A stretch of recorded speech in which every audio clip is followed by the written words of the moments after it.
Hello ladies and gentlemen, to a format I kind of always wanted to do but never was really able to do it. So hell, here on this shitty YouTube channel I can finally put the format into motion and finally do the shit what I actually tried to do on the live stream like in 2012 already. A little explanation to this, I have no idea how I call it right now, but in the end you can just call this thing a first look. I kind of wanted to give it an own name. I think back in the day when I tried it out on a live stream, I called it like first 15, first 30, first 60. The numbers were obviously for the minutes of how much I gave a game the time for a first look. I have no idea how I will call this. Maybe I'm gonna call it like something like that, or I will just call it plainly first look game name.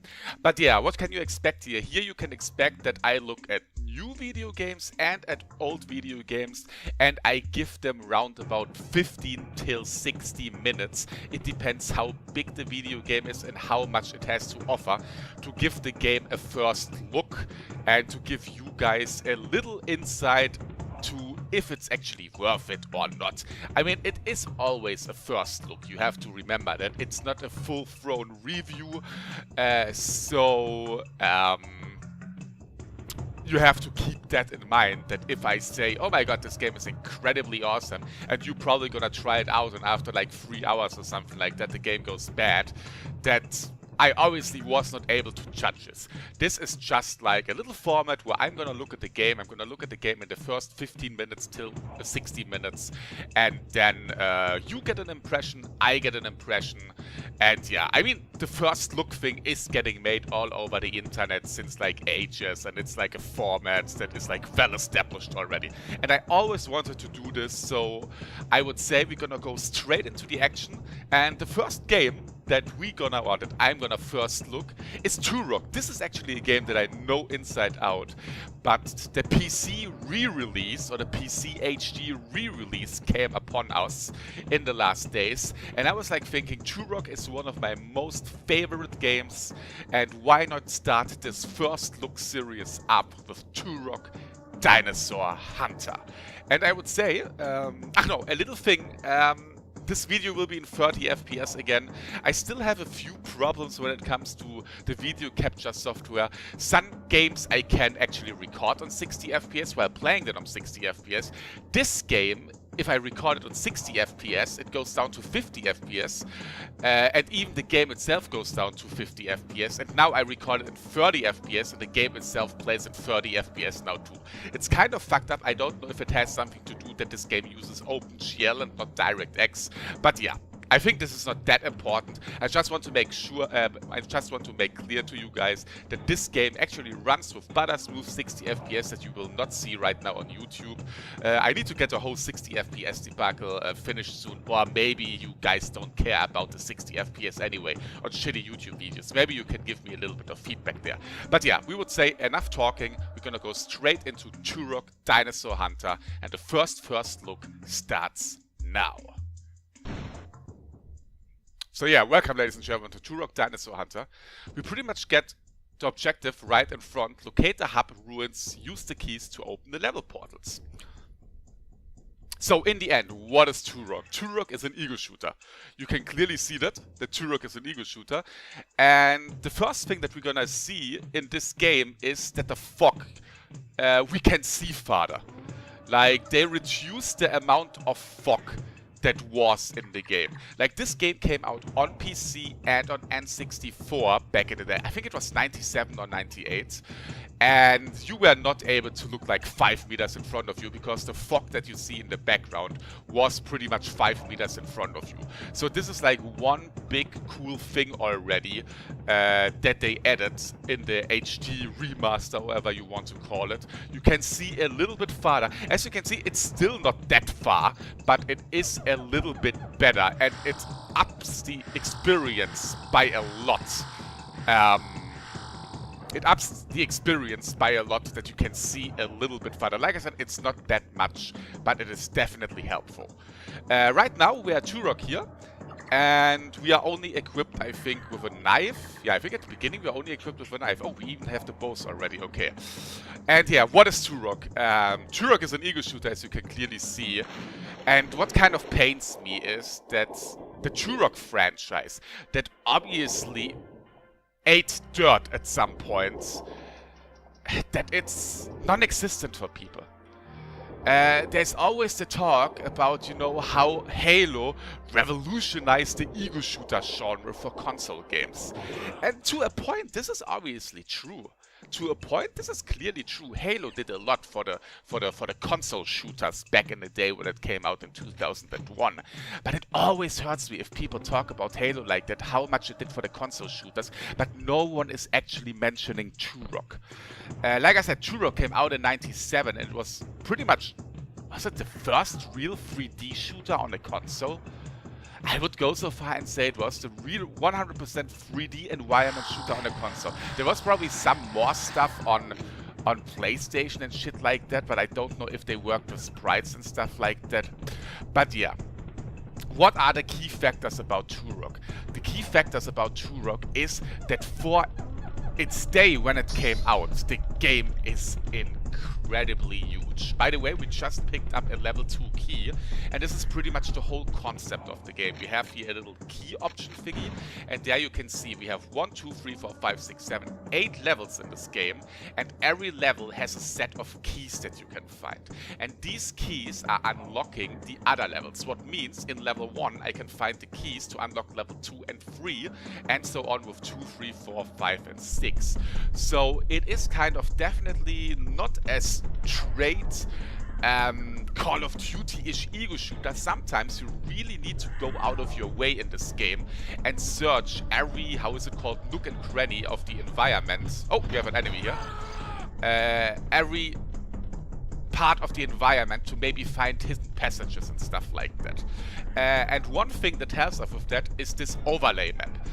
And I kind of don't want to do this now on this first look, but believe me, ladies and gentlemen, the best way to play Turok is to have this overlay map all the way or all the time over your screen.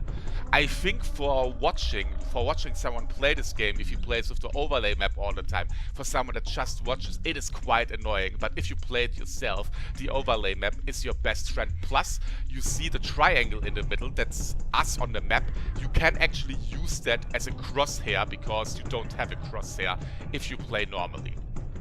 But yeah, let's continue. At the beginning, the game starts pretty linear, and it could be a little bit of my memory that plays tricks on me, but the game is quite open for its day. And another thing about the game, the size of this game is just enormous. I would go so far and say you can fit the last 6 Call of Duty games. I would go so far and say that you can fit the last 6 Call of Duty games in its size. If you put the level sizes of the Call of Duty games together, you can probably fit from level size alone the last 6 Call of Duty games in this game here. Like I said, you will probably not here on the first level. The first level is pretty straightforward. But you can believe me that when I say to you that the sheer size of this game is incredibly huge. One thing, we're gonna come to a little negative thing. That guy that I just killed here right now was a respawn. In this level, you have randomly respawning enemies. Like, sometimes enemies are just getting teleported in the level. That was just a concept that they decided to go on back in the day when they created Turok. Unfortunately, we're not gonna see it right now. It's not gonna happen that often. Don't think that every 5 seconds you have like an enemy respawn and they drain your ammunition. That's not gonna happen. You don't have to be afraid of that, and it's not really that annoying. But it kind of, if you want to take your time, it kind of destroys the exploration aspect a little bit, because you want to explore a little bit, and at the same time you have enemy respawn, you lose ammo for your weapons and stuff like that. But it's not really a bad thing, and it's not really a thing that really annoys you. Here is actually a part that to be honest, don't even remember anymore. That I don't remember anymore from the main game. The Steam page is actually saying that it has improved gameplay and level design, and I wonder right now if this is like a part where they were like changing the game up a little bit, because I really don't remember this room here anymore from the original game. I only played the N64 version, and I guess they took the PC version as a base for the port. So maybe this was how it was on the PC version, and the N64 version here had a little bit of a different level design. I'm not 100% sure right now, I can't really say that. But yeah, this room I clearly don't remember like it is here anymore. So again, I unfortunately can't say at this point if this is different level design or if this is level design from the PC version that I never really experienced because I mostly played the N64 version. And yes, there is a PC version out there already that still works under modern PCs, and there we come to another part of this game. People are pissed about the price. I think right now, on the day where I record this video, this game is still 20% off for people that buy it early, but I think it will be $20 when that thing is over. And many people are bitching about the price of $20 with this game. And it's a hard topic for me. Is $20 a high price? If we see it like that, yes. Oh, I'm actually out of ammo, but it's not good. It's because I talk. Like, I'm wasting ammo. I'm gonna come to that point later. Before I'm gonna die. That would be absolutely terrible. Can you please die? There we go. I'm wasting a lot of ammo right now because I don't really concentrate on playing right now. I'd rather concentrate on showing you the game. And the price discussion. It is an almost 20-year-old game. There's no talking about that. But the thing is, people always have the thinking that 20-year-old games cannot be higher than $5 or something like that if they get really released. Obviously, the amount of work that they put into this re-release is not as much amount of work as many other games got. This game pretty much still looks how it looked in '97, only with upscaled graphics and shit like that. But alone the fact that we are in a time where people are bitching pretty much about everything, I don't know, sometimes it's uncalled for in my opinion. We have people like saying, oh my god, why should I buy this HD remaster if I could just buy the fucking PC game way cheaper? Well, try to get a PC game way cheaper, you still probably have to pay at least $10 with shipping for the PC game. Well, it depends where you buy it and shit like that. And if you don't want to have like the little benefits that you get for the extra price, or for the price that you get, like HD graphics, a lot of options, a lot of graphic options, like VSync, you can activate anti-aliasing and all that. And if you don't want to have this, yes, you can clearly go with the old PC version of the game if you can make it run. I read some reports of people that say the game runs flawless on Windows 7 and 8. Another thing is, on the PC version, on the old PC version, you don't get a fluid 60 FPS. PC was always the console that was called, hey, PC is the console that has 60 FPS. And yes, that is true, but Turok Dinosaur Hunter back in the day, it is not running with really 60 FPS. I can't really explain it.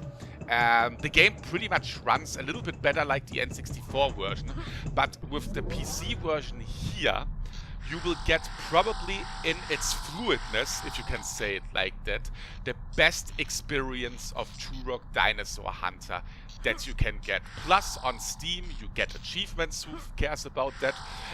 They were kind of lazy a little bit when we talk about when it comes to the achievements. I mean, achievements are a big thing in gaming now. Many people actually buy games because of achievements, and I think there are only like 8 achievements or something like that in this game. Probably 1 achievement for every level that you can clear. I don't know if the studio that ported that game is putting new achievements into it, or if this is like the thing that they decided to. I have no idea about that. But yeah, like I said, About the price. $20. Yes, it is a steep price for a 20-year-old game. But you have to think about one thing. You get content for this price. With this game, you don't get a 2-hour Call of Duty single-player campaign. Yes, if you buy a Call of Duty for $60, you mostly buy it for the multiplayer. I know that this is a single-player game only here, Turok.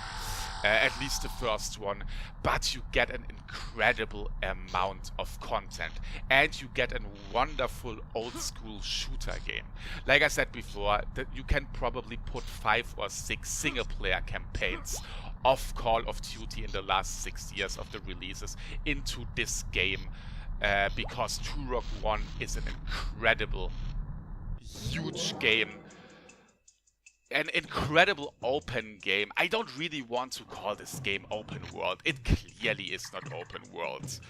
But it is really open worldish because you can pretty much decide where to go. Like after I'm done with this level and if I collected all the keys for the next levels, I can decide to go into the second level or into the third level. This is kind of a decision that we don't even have on shooters anymore. I mean, you can't really call it open world because of that, but it is a cool thing, you know. And again, the size of the game is huge. The first level is straightforward. And I'm going really slow through the first level, as you can see here right now, because I concentrate more on talking. The first level is really straightforward, but the next levels are getting, like, there are mazes sometimes in the levels where you get, like, lost like crazy. And it can be that you spend, like, hours and hours on a level to find the last key. Sometimes it maybe gets too confusing, but this is just something that was back in the day. Back in the day, games were confusing. Back in the day, games were big ass long, and the level design was really huge, and sometimes you just got lost.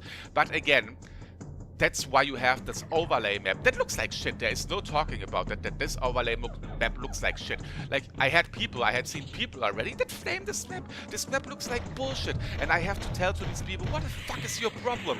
The map is doing what it's supposed to do. It shows you the way to go. It shows you an overall layout of the map, and that's enough. It doesn't matter how it looks like. It makes its job very well. And again, most of the time you probably play with the overlay map out. And by the way, you can zoom out the overlay map. I don't know if you were able to do that on the earlier versions already.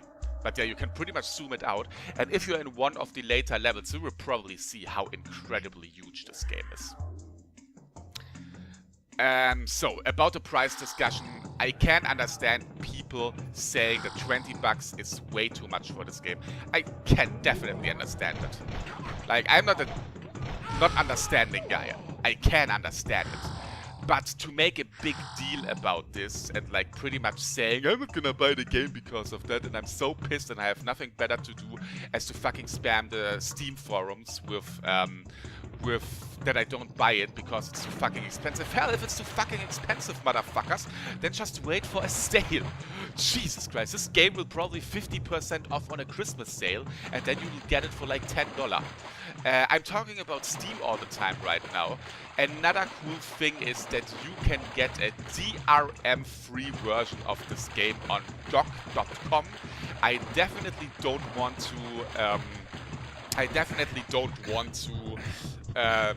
not say them, because you can get this game on GOG.com, GOG.com. That is a DRM-free version of this game, what I think is pretty cool.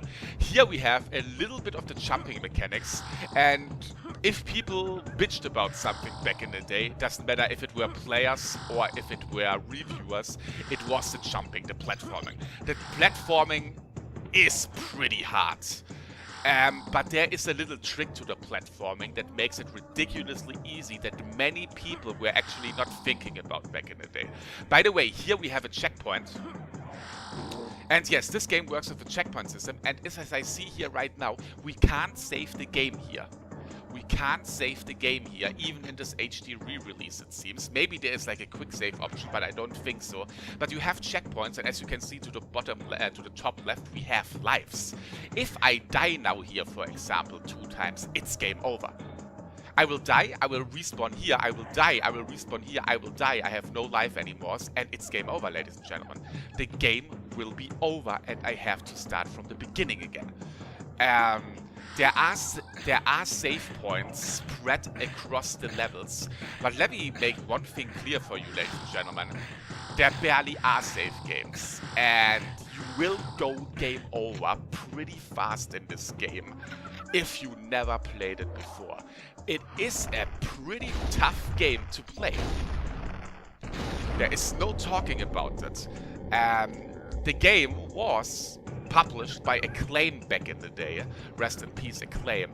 And Acclaim was kind of a company that made games where you needed to try a little bit harder. And that's what not Call of Duty. That's what Turok was about a little bit. We don't have regenerating health here. There is no regenerating health here.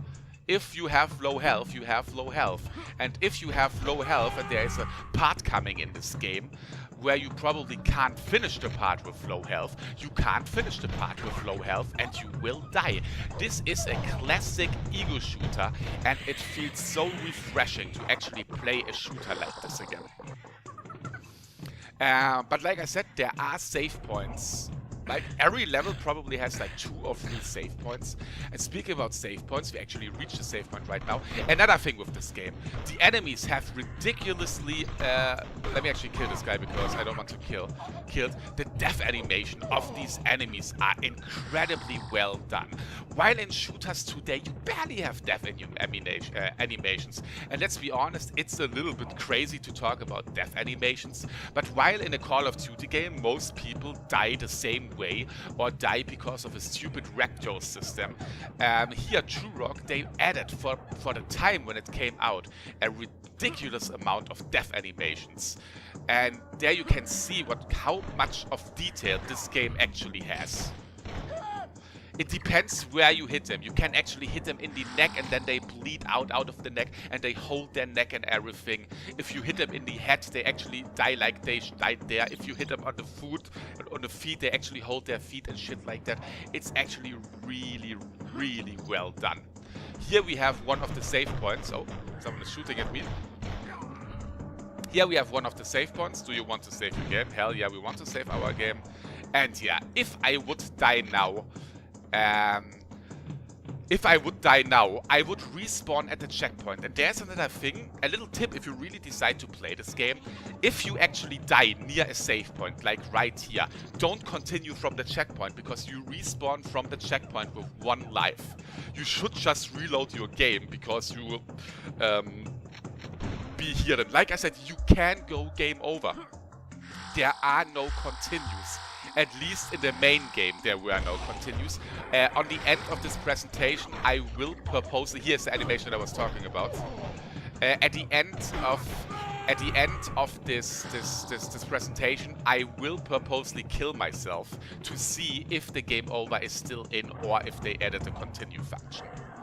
Another thing for German people is, this is, I think, the first release after almost 20 years for German people to play this game uncut.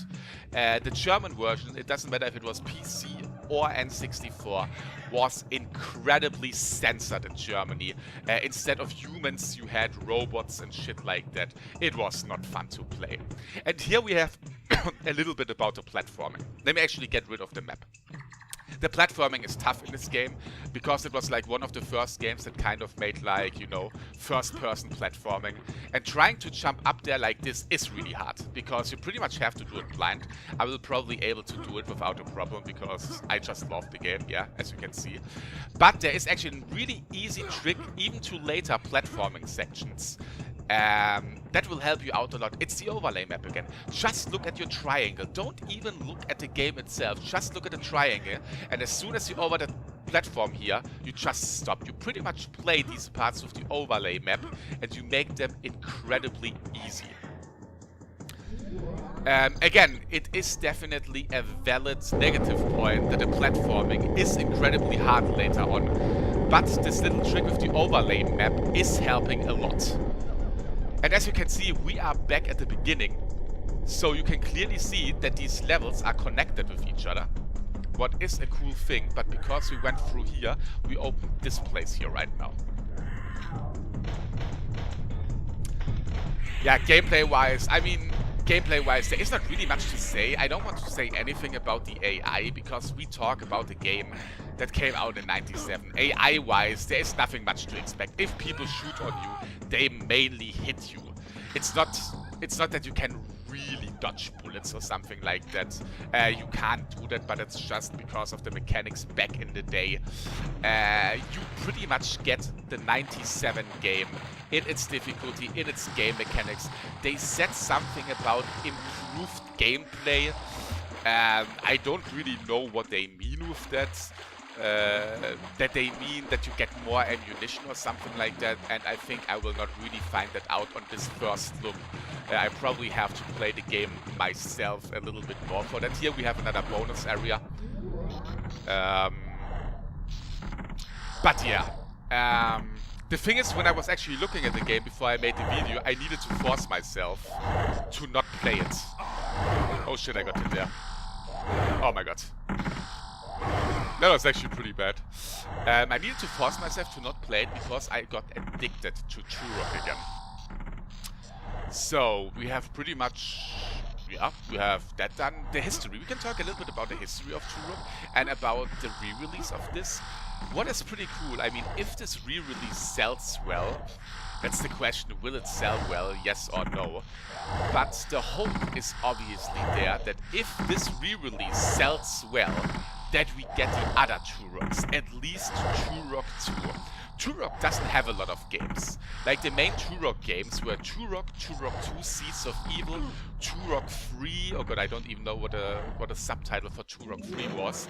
Then we had Turok Rage Wars, what was a multiplayer only game for N64. Then we had Turok Evolution on PlayStation 2, GameCube, Xbox era. And then we had a reboot of Turok in 2008, I think it was, that was absolutely terrible. It completely destroyed everything and got rid of everything what Turok was about. But yeah, there are not many Turok games, but the hope is actually there between the Turok fans, or within the Turok fans, that if this game sells well, that at least the second Turok is getting a treatment like this. And the first Turok is incredible already. But with the second Turok, they pretty much made, in my opinion, an incredible masterpiece. Again, in level design and in its huge size and fun, what the world is. So my guess is that if everything sells well, that we probably get the second Turok, Seeds of Evil, at least 2. That's my guess. I think that's the plan after all. And I really hope it's gonna happen because I'm gonna say it again. I probably get called a fanboy or something like that. I don't care if people call me a fanboy. But the Turok games are incredibly good. At least one in Seeds of Evil. I was not really happy with 3. I was not really happy with Rage Wars. And Evolution was okay, but not as awesome anymore as 1 and 2. And again, I always have to cry if people talk about console shooters, and they've never... like, they talk about GoldenEye. Yes, GoldenEye did a lot for the console shooters. They talk about Perfect Dark. Hell yeah, Perfect Dark did a lot for console shooters. They talk about Halo. I mean, if you talk about console shooters, you talk about Halo. Obviously, there is a reason to talk about Halo. But it always makes my heart cry that Turok is never mentioned within these lists or whatever that did a lot for shooters on consoles. I mean, obviously Half-Life did a lot for shooters on PC because it was one of the first shooters that was not just, oh my god, I'm not thinking and going through levels and just kill everything. But Half-Life obviously was not an initial console release. There were ports of Half-Life for Dreamcast that never came out officially, for PlayStation 2, but we're talking about console shooters that did a lot for consoles, that made shooters pretty much work on consoles. And yes, Turok has its problems, clearly, because it was one of the earlier ones, but again, it works incredibly well. And I'm sorry that I have the overlay map in here, but as you can see, it's actually really good to have the overlay map. It's like if you play Diablo or something like that. When I played Diablo 2 back in the day, oh shit, I want to get these things. When I think everyone did it like that. When you played Diablo 2 back in the day, you always had the overlay map on to actually see better where you are and shit like that. But yeah, when I actually looked at the game before I made this recording, yes, I actually looked at the game before I made this recording. That's where I was barely able to stop it.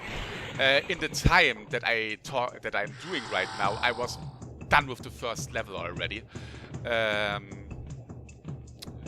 So it's kind of funny to see right now that with my talking I make less progress.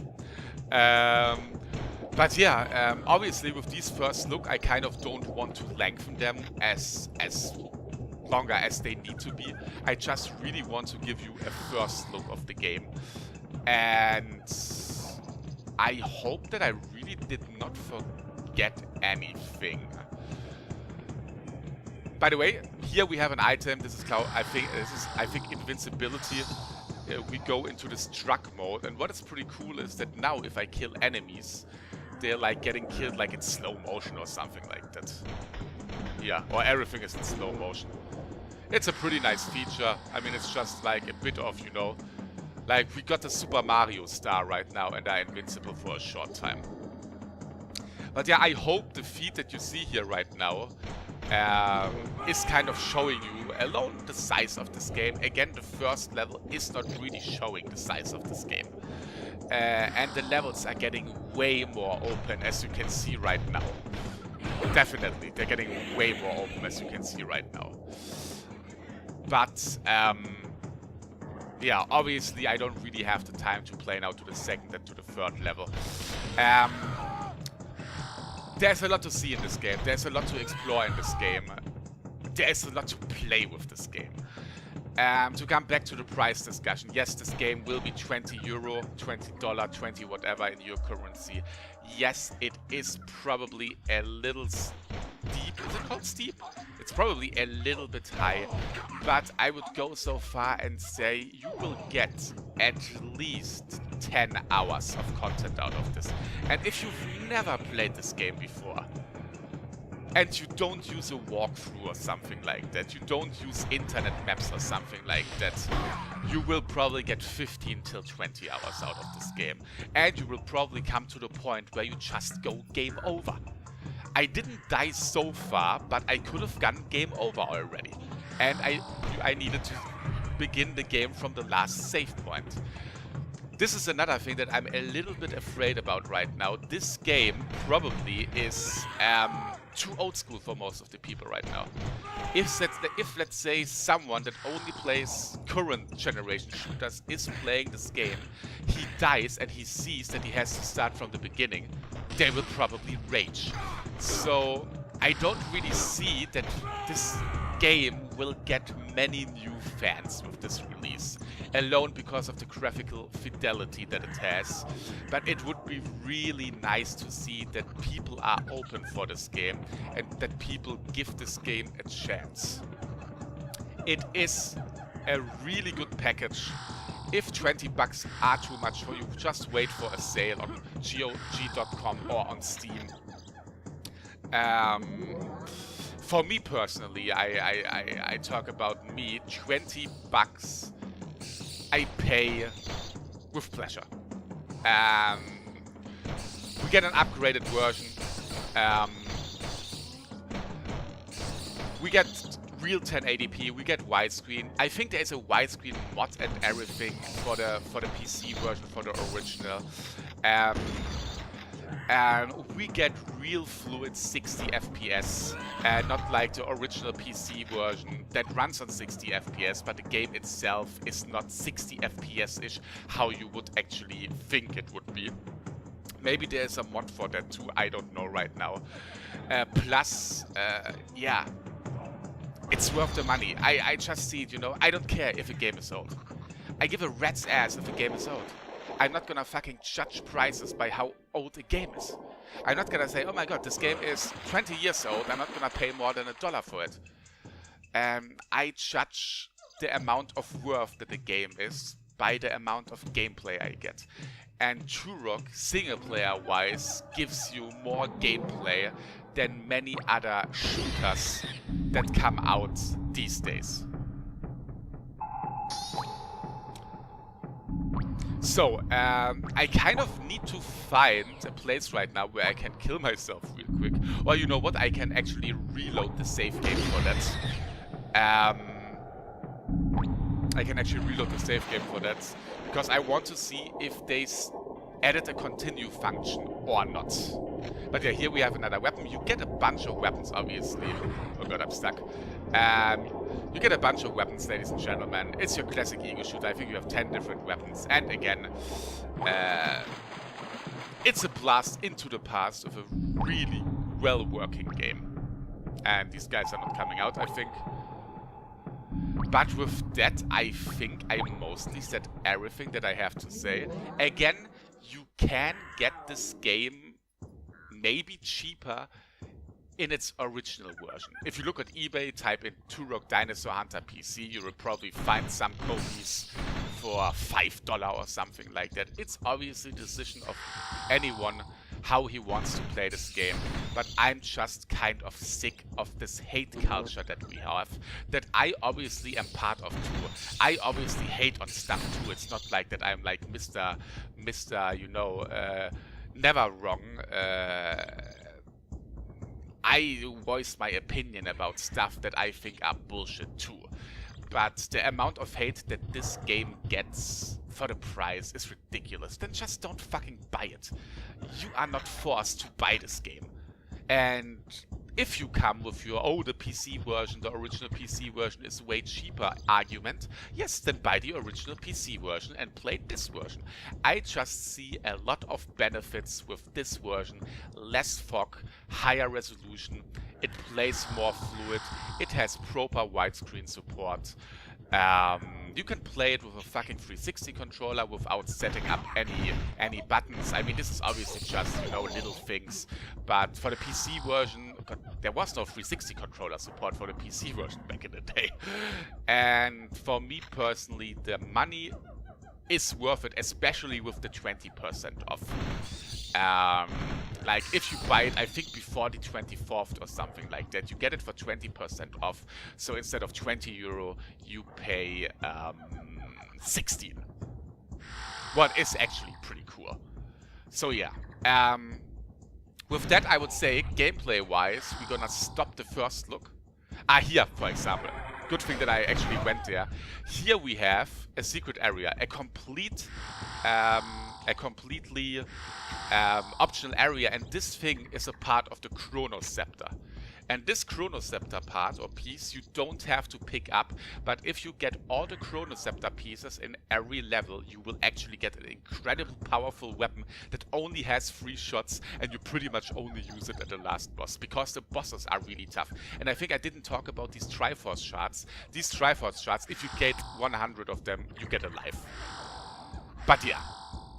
With that, I would say we're gonna close the gameplay portion of the game, or I'm gonna load the save game right now, and I'm gonna kill myself a few times to see if they added a continue function or not. If you remember, this was the only save game right now in the 30 plus minutes that I played right now. There was no other save statue or save part. What just shows the brutalness of what games were back in the day. Again, I don't think there are any quick save functions here. So yeah, let's see if there is a continue option or if it pretty much brings me straight into the main screen. So we should go game over now. Game over, and let's see if they give you a continue option or something like that. No, as you can see, it goes straight back into the main menu. So if you play this game, if you never played this game before, expect a harsh game. Expect a game that doesn't care about your feelings if you die. Expect a game where you don't fucking replenish your health every 2 seconds. But yeah, let's go a little bit into the options menu before we go. There's a lot of options menu graphic-wise. You can put on anti-aliasing, bloom, light scatter, blah blah blah blah blah. You can actually set the FOV higher if you want and shit like that. I think it's an okay options menu for a game like that. Then you have here video. You obviously can play it in 1080p. You can activate vertical sync, everything, blah blah blah. Standard stuff. The game works well. It got a patch already. It's kind of sad that a 20-year-old game that got a re-release got a patch already, but at least they're actively trying to patch or trying to fix stuff that is not working well. And I don't even think that the patch was patching game-breaking stuff. I think they added a bunch of stuff like, I don't know. I think they added a head-bobbing option and stuff like that. So yeah. Obviously you have different languages. Would be interesting to know if you set it to German, if you get the censored version. Wait, let me actually try that out, guys. So German. If you get the censored version right now, that would be incredibly funny. No, it's still the uncensored version.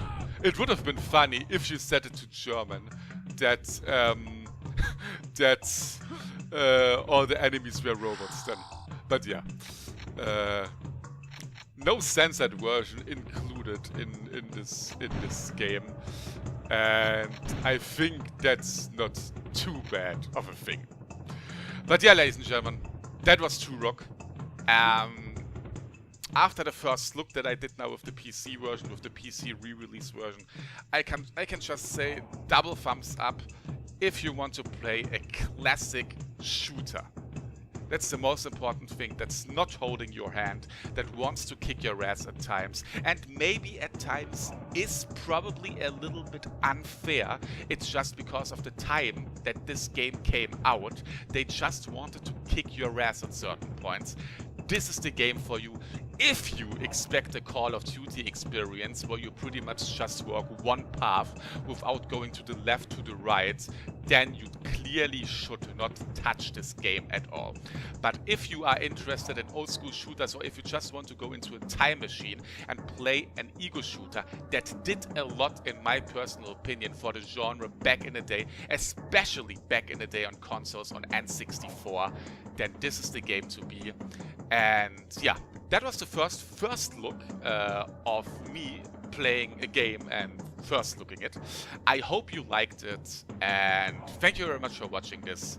And again, you can get this game, I will probably put the links in the description, on Steam, and really important, on GOG.com, GOG.com. You can get a DRM-free version of this game on GOG.com. And you, if you know me, you know that I'm the guy that is DRM-free all the way. But yeah, I'm out of here. Have a nice day, and thank you very much for watching the first look of me looking at a video game that is Turok Dinosaur Hunter. Bye bye.